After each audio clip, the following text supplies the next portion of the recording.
Hello guys. तो आज हम लोग पढ़ने वाले हैं क्लास 9th मैथ प्रश्नावली 3.1। ठीक है। इस चैप्टर का हमारे नाम है निर्देशांक ज्यामिति। उसके बारे में हमको क्या करना है, बढ़िया से पढ़ना है। ठीक है।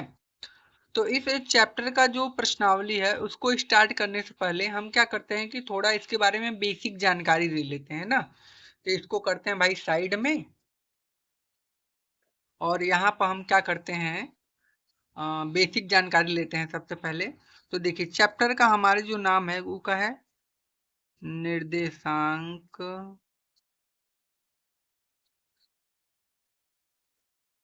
ज्यामिति।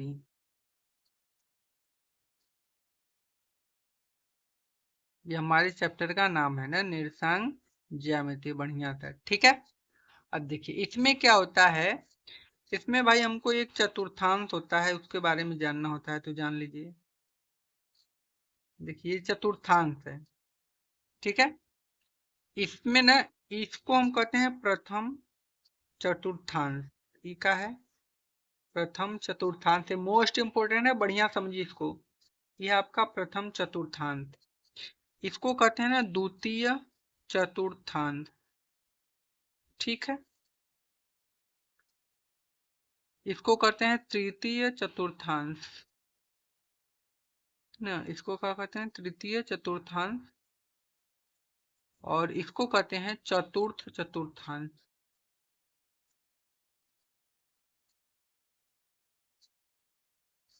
ठीक है। तो ये हमारे चार चतुर्थांश हो गए। ठीक है। ये जो होता है y होता है, ये होता है y डैश। ठीक है। ये होता है x डैश और ये होता है x अक्ष। ठीक है।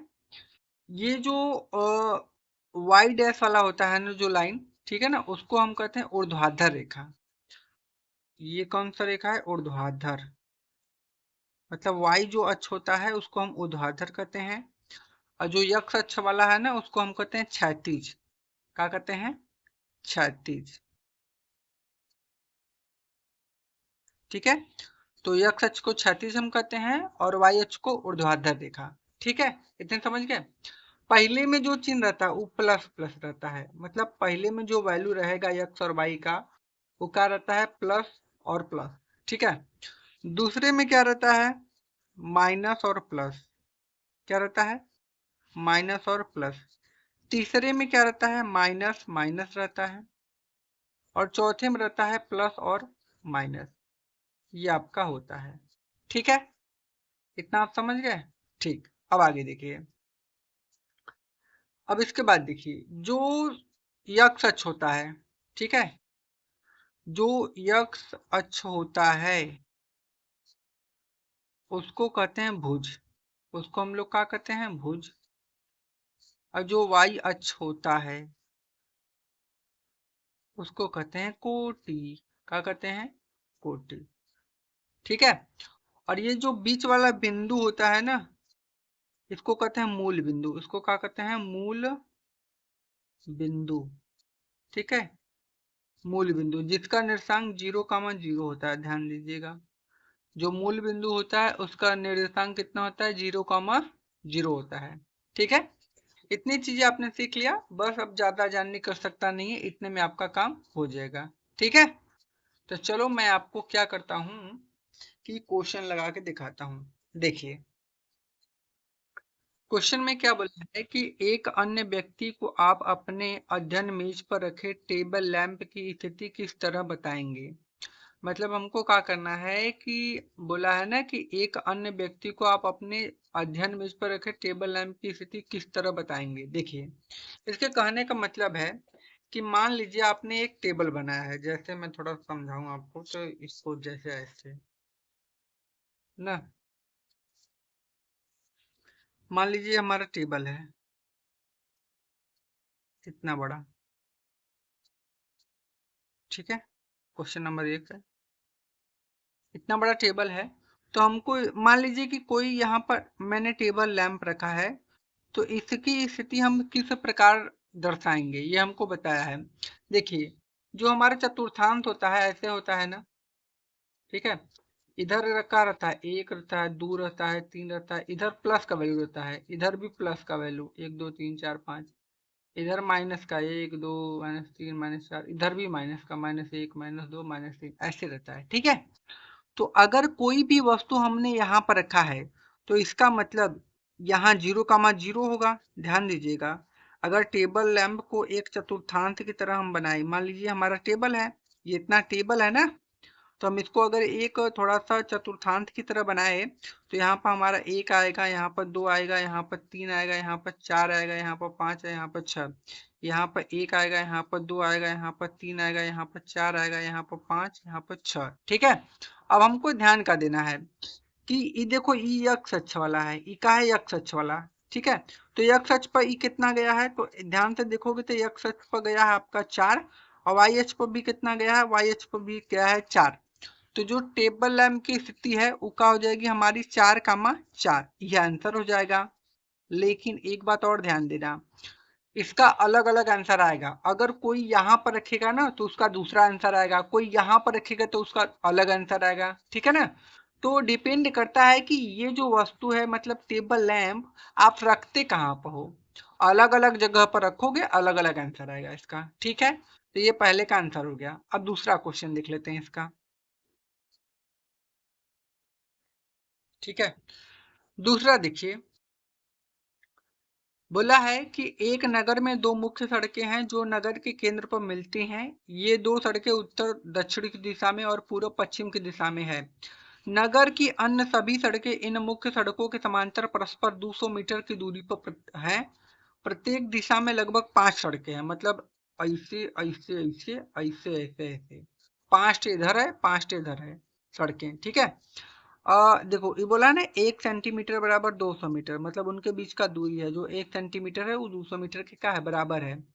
मतलब 1 सेंटीमीटर बराबर 200 मीटर का पैमाना लेकर अपनी नोटबुक में नगर का एक मॉडल बनाइए। सड़कों को एकल रेखाओं से निरूपित कीजिए। ठीक है, आगे देखिए क्या बोला है। भाई प्लीज यार, अगर वीडियो अच्छा लगे तो आप लोग चैनल को सब्सक्राइब और वीडियो को लाइक कर दीजिए। आप लोग लाइक नहीं करते यार। ठीक है, फिर आगे देखिए बोला है कि अपने मॉडल में एक दूसरे को काटती हुई अनेक क्रॉस स्ट्रीट हो सकती हैं। एक विशेष क्रॉस स्ट्रीट दो सड़कों से बनी है जिनमें से एक उत्तर दक्षिण की दिशा में जाती है और दूसरी पूर्व पश्चिम की दिशा में। प्रत्येक क्रॉस स्ट्रीट का निर्देशांक देखो, इसके कहने का मतलब क्या है, मैं आपको पूरा समझा दूं कि पहले मैं पढ़ लूं। इसके कहने का मतलब ये है कि भाई 5 ठे हमको सड़क बनाना है। कितना सड़क बनाना है, 5 ठे। ठीक है, पूर्व पश्चिम की दिशा में बनाना है। तो चलो अब देखो, बोले कि 5वीं सड़क पूर्व पश्चिम की दिशा में जाती है और एक क्रॉस स्ट्रीट पर मिलती है, तब इसे हम क्रॉस स्ट्रीट 2,5 कहेंगे। ये देखो 2,5 आएगा, मैं आपको दिखाऊंगा कहाँ आएगा। इसी परंपरा से यह ज्ञात कीजिए कि कितनी क्रॉस स्ट्रीटों को 4,3 माना जा सकता है और कितनी क्रॉस स्ट्रीटों को 3,4 माना जा सकता है। तो करना कुछ नहीं है, पहले 5 सड़क बनाना है। कैसे सड़क बनाना है मैं आपको बताऊंगा। देखिए, तो आपको सड़क बनाना है ना, तो देखो ऐसे सड़क बनाओ। पहले 5 ठे इधर लाइन खींच लो, एक लाइन, ये दूसरी लाइन, ये तीसरी लाइन, चौथी होगी, चारों सड़क हुआ, 1 2 3 4, एक और 5 हो गया ना। और इधर भी 1 2 3 4। अब थोड़ा सा इसको बढ़ा देते हैं।